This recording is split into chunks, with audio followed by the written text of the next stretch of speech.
Bom dia, vamos falar um pouquinho hoje sobre o capítulo 1 do Evangelho segundo o Espiritismo, item 9, a nova era.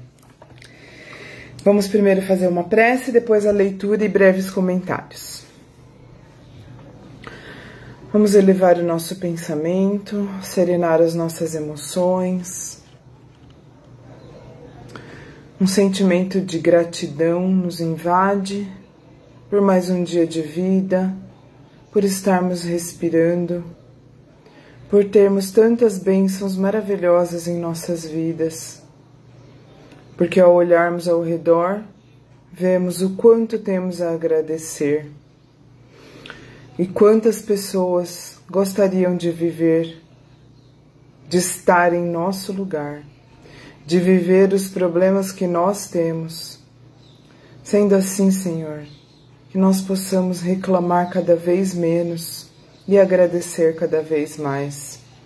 Que nós tenhamos, Senhor, a visão, o entendimento, a fé no mundo e na vida espiritual, que é a verdadeira vida. Que nós possamos lembrar sempre, Senhor, que somos um espírito eterno e que a morte não existe. Nós somos um espírito que temporariamente tem um corpo, e não um corpo que tem um espírito. Que dessa forma nós possamos olhar para tudo o que está acontecendo em nossas vidas e entender que é uma breve passagem, que nada disso permanecerá. E entender que a vida espiritual é a verdadeira vida, e que é nela que nós devemos nos concentrar e vivenciar a experiência material de forma a aprender. Que possamos ter clareza e discernimento para compreender as palavras de Jesus e os ensinamentos espirituais que estão no Evangelho segundo o Espiritismo. Que assim seja. Então vamos lá, item 9, capítulo 1, o capítulo 1 se chama Não Vim Destruir a Lei, e o item 9 se chama A Nova Era. Ele foi ditado por um espírito israelita em Milhouse, 1861. Deus é único. Moisés é o espírito que Deus enviou em missão para torná-lo conhecido, não somente dos hebreus, mas também dos povos pagãos. Deu o serviço do povo hebreu para se revelar aos homens por Moisés e os profetas. As contrariedades e o sofrimento da vida por que passavam os hebreus destinavam-se a impressionar as nações e fazer cair o véu que encobria as coisas divinas dos homens. Os mandamentos de Deus revelados por Moisés contêm o germe da mais ampla moral cristã. Os comentários da Bíblia restringiam-lhe o sentido, pois colocados em prática em toda a sua pureza, não seriam então compreendidos. Mas os 10 mandamentos de Deus nem por isso deixaram de ser o brilhante frontispício da obra, como um farol que deveria iluminar a humanidade no caminho a percorrer. Aquilo que a gente já falou, já conversou um pouquinho, logo nos primeiros itens do Evangelho, nos dias anteriores, de que as palavras de Jesus vieram orientar a humanidade, trazer luz para a humanidade sobre os ensinamentos de Deus, sobre as orientações da vida espiritual, mas que Jesus também não disse tudo, ou disse tudo, mas por meio de parábolas, por meio de... que colocam aqui como se tivesse um véu por cima, porque as pessoas ainda não estavam prontas para receber toda a verdade.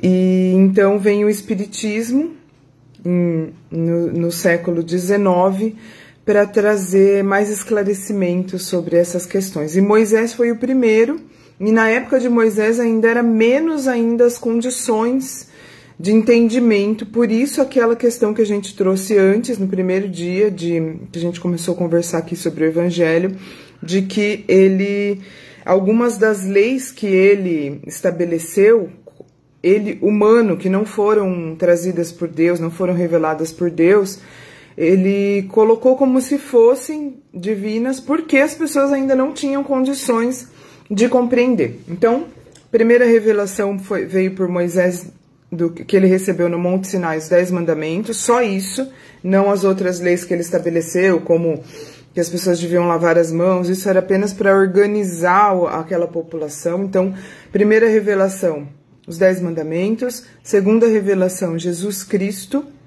terceira revelação, os ensinamentos dos espíritos que Allan Kardec colocou na codificação. Continuando aqui a leitura. A moral, isto é, o conjunto de regras de conduta, os costumes, bem como os princípios espirituais ensinados por Moisés, eram apropriados ao estado de adiantamento em que se encontravam os povos chamados à regeneração. Esses povos semi-selvagens, quanto ao aperfeiçoamento de sua alma, não compreendiam que podiam adorar a Deus, a não ser por sacrifícios sangrentos, e muito menos que fosse preciso perdoar aos inimigos. Eles ainda não tinham condições de compreender isso. Eu espero que hoje nós tenhamos mais condições de entender isso do que as pessoas tinham naquela época, né? Sua inteligência era notável sob o ponto de vista material, das artes e das ciências, porém era muito atrasada em moralidade. E não entenderiam uma religião que fosse inteiramente espiritual. Por isso, essas leis materiais que organizavam a vida cotidiana, né, como se fossem parte da religião. Era assim que eles compreendiam. Era-lhes preciso uma representação semimaterial, como a que lhes oferecia a religião hebraica. Assim, enquanto os sacrifícios falavam aos seus sentidos, a ideia de Deus lhes falava ao espírito. O Cristo foi o iniciador da moral mais pura, mais sublime, a moral evangélico-cristã, que deve renovar o mundo, aproximar os homens e torná-los irmãos, que deve fazer brotar de todos os corações humanos a caridade e o amor ao próximo, e criar entre todos os homens uma solidariedade comum. Que sonho, né? Deu uma moral perfeita, que deve transformar a terra e fazer dela a morada para espíritos moralmente superiores aos de hoje. É a lei do progresso, a qual a natureza está submetida, que se cumpre, e o espiritismo é a alavanca da qual Deus se serve para fazer avançar a humanidade. São chegados os tempos em que as ideias morais devem se desenvolver para que se realize o progresso que está na vontade de Deus. Elas devem seguir o mesmo caminho que as ideias de liberdade percorreram como suas antecessoras. Não se pense, entretanto, que esse desenvolvimento acontecerá sem lutas. Será que tem alguma coisa a ver com o que nós estamos vivendo hoje? Sim, tem alguma coisa a ver com o que nós estamos vivendo hoje. Esse desenvolvimento não acontecerá sem lutas, está escrito aqui. E essa luta pode acontecer de várias formas e vem acontecendo de várias formas. E nesse momento, com essa situação atual de pandemia, isso está mais evidente, mas não começou agora. Já começou aqui na época do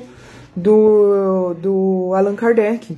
E quando Allan Kardec fez a codificação, isso já estava começando, que é a transformação do planeta. Nós hoje vivemos em um planeta de provas e expiações. E o planeta está se transformando, evoluindo para um planeta de regeneração, onde vai melhorar a situação moral, onde vai prevalecer a bondade, ainda não vai finalizar a maldade no mundo, ainda não vai acabar o egoísmo, mas vai ser ainda bem melhor do que já é hoje. E isso já começou na época de Allan Kardec. Só que agora está mais evidente com a pandemia. Então, essas lutas que está dizendo aqui já era previsto que ia acontecer. Tudo está tudo está da forma como deveria estar. As coisas não estão caóticas, as coisas estão muito bem organizadas. E tudo isso era previsto e necessário para o adiantamento da humanidade. E se a gente parar para pensar que a morte não existe, o que existe é temporariamente a morte do corpo. Na verdade, existe a morte do corpo, onde nós estamos temporariamente encarnados. Se a gente pensar dessa forma, a gente vai ver que é natural a morte e é natural o desencarne coletivo. Isso já aconteceu muitas outras vezes na humanidade. Então, se a gente voltar os nossos olhos para a vida espiritual, que é a verdadeira vida que a gente deve focar, a gente não vai ficar tão desesperado com essa situação atual. Claro que é dolorido, claro que é triste. Se fosse bom, se fosse legal, não estaria escrito aqui dessa forma, que essa evolução não vai acontecer sem lutas. Lutas não é uma coisa de paz, não é uma coisa tranquila, mas é uma coisa necessária, até que a gente aprenda a evoluir moralmente. Então, por mais que pareça caótico, por mais que pareça duro demais, por mais que pareça que Deus esqueceu o planeta Terra, nada disso é verdade, tudo está da forma como tem que estar, tá? Então, continuando aqui. Peraí que eu tô achando aqui a parte onde eu parei. De uma moral perfeita que deve transformar a Terra e fazer dela a morada para espíritos moralmente superiores aos de hoje. É a lei do progresso, a qual a natureza está submetida, que se cumpre. Então é uma lei de progresso, não é uma opção. Que se cumpre. O Espiritismo é a alavanca da qual Deus se serve para fazer avançar a humanidade. Porque o Espiritismo faz com que as pessoas compreendam que a verdadeira vida é a vida espiritual. Não que as outras religiões não contribuam, contribuem também. É que no Espiritismo a gente encontra essas respostas de uma forma mais clara. São chegados os tempos em que as ideias morais devem se desenvolver para que se realize o progresso que está na vontade de Deus. Elas devem seguir o mesmo caminho que as ideias de liberdade percorreram, como suas antecessoras. Não se pense, entretanto, que esse desenvolvimento acontecerá sem lutas. Não, pois para chegar à maturidade elas precisam de abalos e de discussões, a fim de atrair a atenção das massas. Quer maior atração de atenção das massas do que está acontecendo agora? No mundo inteiro, as pessoas sendo obrigadas a pensar nessas coisas. Aqueles que não estão pensando é porque estão muito adormecidos, porque o natural nessa situação de mais de um ano que a gente está vivendo é a gente parar e olhar para nós mesmos. É olhar para nós mesmos e descobrir, entender qual é a nossa participação em tudo isso. Como que é a nossa... É uma oportunidade enorme de autoconhecimento. E nós estamos contribuindo para que as coisas sejam mais pacíficas, mais tranquilas, para que as pessoas tenham mais esperança, ou nós estamos contribuindo para a intriga, para mais egoísmo, para mais separatividade? É uma reflexão que nós fomos chamados a fazer. Esse momento atual é isso que está acontecendo. Nós fomos chamados para fazer essas reflexões sobre nós mesmos. Inclusive essa questão de ter que ficar em casa, de não poder sair muito, de inclusive trabalhar em casa para quem ainda tem trabalho. É para isso, é para a gente ficar mais introspectivo e pensar mais na nossa própria necessidade de evolução. no que nós precisamos, no que nós estamos sendo egoístas, em que momento nós precisamos, que situações de nossa vida nós precisamos melhorar. Então, finalizando aqui, uma vez despertada a atenção, a beleza e a santidade da moral impressionarão os espíritos, que estão se dedicando a uma ciência que lhes dará a chave da vida futura e lhes abrirá as portas da felicidade eterna. Moisés começou, Jesus continuou, o Espiritismo concretizará a obra. Então é isso, pessoal. Agradeço vocês que estão aqui, que assim seja, Sandra, que fez um comentário. Vamos finalizar então com uma prece e amanhã a gente continua. Agradecemos, Senhor, por essa oportunidade de ter contato com esses ensinamentos tão maravilhosos que acalmam os nossos corações.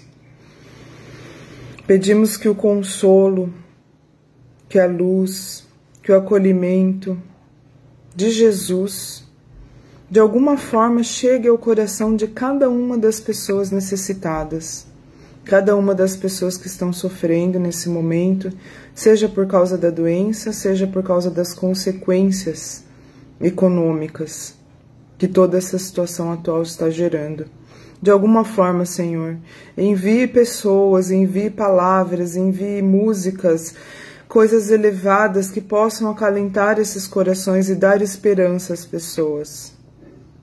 De alguma forma, Senhor, faça chegar em cada coração desesperado a luz e a verdade. A luz e a verdade que acolhe e que faz amenizar a dor diante da consciência da imortalidade da alma. Que abençoe os nossos dias, que hoje nós também possamos olhar para nós mesmos e entender que ainda somos egoístas e que ainda temos muito a melhorar. Nos ajude, Senhor. Nos ajude a encarar tudo isso que está acontecendo com os olhos da eternidade e não da matéria. Que assim seja. Tchau, pessoal. Obrigada. Até amanhã.